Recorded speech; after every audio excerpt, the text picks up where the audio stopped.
UKLO 1 year masters. No IELTS required up to 5 years visa. High visa success rate. అదే అయితే అది అయిపోయిన తర్వాత నాకు కొంచెం బాధ అనిపించి బయటకు వచ్చిన తర్వాత లేడీస్ అందరు కూడా ఇంకా ఊరుకోలేదు. ఇంకా మీరు కంపల్సరీ అంటే నీకు సపోర్ట్ లేదు కదా, నువ్వు పాలిటిక్స్లోకి వెళ్ళాలి అని అన్నది.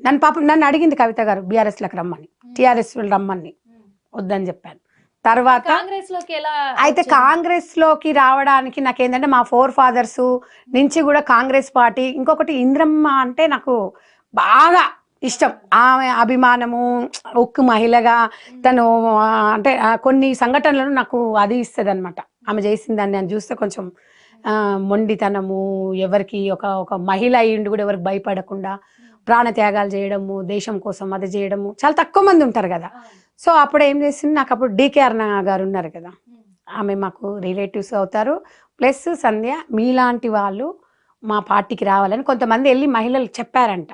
అప్పుడు చెప్తే నన్ను ఒకసారి పిలిపించి నన్ను కాంగ్రెస్ పార్టీలోకి జాయిన్ చేశారు. ఒక విషయం పైన నేను క్లారిటీ తీసుకోవాలనుకుంటున్నాను, ఎందుకంటే ఇప్పుడు మీరు చెప్పిన మాటలన్నీ కూడా నేను విన్నాను, చాలా బాగున్నాయి. ఎందుకంటే మీరు ఎన్ని సాహసాలు చేశారు, ఎన్ని సాహసాలు చేశారు, ఉద్యమం పట్ల ఎంత ఇదిగా కూడా మీరు ఉన్నారు, జైలుకి వెళ్ళొచ్చారు, మొత్తానికైతే తెలంగాణను సాధించుకున్నారు. ఈ విషయం పట్ల చాలా మందికి కూడా కొన్ని డౌట్లు ఉన్నాయి ప్రజలకే. ఎందుకంటే ఇప్పటి వరకు కూడా కాంగ్రెస్ ప్రభుత్వం ఏమో సోనియమ్మ ఇచ్చింది తెలంగాణ అంటున్నారు, మరి బీఆర్ఎస్ ప్రభుత్వం ఏమో మేము సాధించాను తెలంగాణను అంటున్నారు. ఒక ఉద్యమకారురాల్లాగా తెలంగాణ కోసం పోరాడిన ఒక మహిళగా మిమ్మల్ని అడుగుతున్నాను, అసలు తెలంగాణ ఏర్పాటు ఎవరి వల్ల జరిగింది, ఎవరిచ్చారు? ఇది ప్రజల విజయం.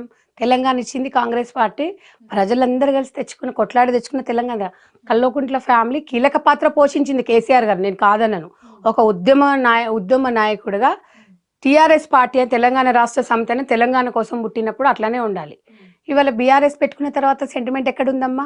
కాబట్టి ఇది వంట వార్పు చేసాం మహిళలు, మనం రైలు రోకో చేసాము, అందరి విజయం. ఉద్యోగస్తులు, పిల్లలు, స్కూల్ పిల్లలు చాలా, ఎందుకంటే మూలికి ఉద్యమం నుంచి 60 సంవత్సరాల కళ. ఇవాళ కల్వకుంట్ల ఫ్యామిలీ పెట్టి 10 సంవత్సరాలు తెలంగాణలో అందరూ గుండెలో పెట్టుకున్నారు. లాస్ట్కు తెలంగాణ రాష్ట్రం ఏమైందమ్మా, ఏ రకంగా ఉందనేది మనం ఒకసారి ఆలోచించాలి. కాంగ్రెస్ పార్టీ ఆంధ్రాలో అధికారం కోల్పోతుందని తెలుసు, ఆంధ్రాలో పార్టీ ఉండదని తెలిసి కూడా సోనియా గాంధీ గారు తెలంగాణ ఇచ్చిన తర్వాత కేసీఆర్ గారు ఢిల్లీలో కాంగ్రెస్ పార్టీలో బీఆర్ఎస్ పార్టీని విలీనం చేస్తానని చెప్పి మళ్ళీ తెలంగాణకు వచ్చి మాట మార్చి దళితుని ముఖ్యమంత్రిని చేస్తున్నాడు. తెలంగాణ వస్తే కాపుల కుక్కలాగుంటా, నేను నా ముసల్దే ఉంటామని పెద్ద పెద్ద డైలాగ్స్, మొత్తం కుటుంబం పోయి బోర్ల బొక్కల పడ్డారు సోనియా గాంధీ మీద. ఇవన్నీ లేవమ్మా, ఇవన్నీ ఎలా చెప్పు, ఎట్లా మర్చిపోతాం? తెలంగాణ తల్లి ఉసురు, తెలంగాణ తల్లి ఆడది. ఇవాళ ఆడదాని ఉసురు అనేది ఇవాళ ఎవరు ఎట్లా? ఎందుకంటే తెలంగాణ రాష్ట్రంలో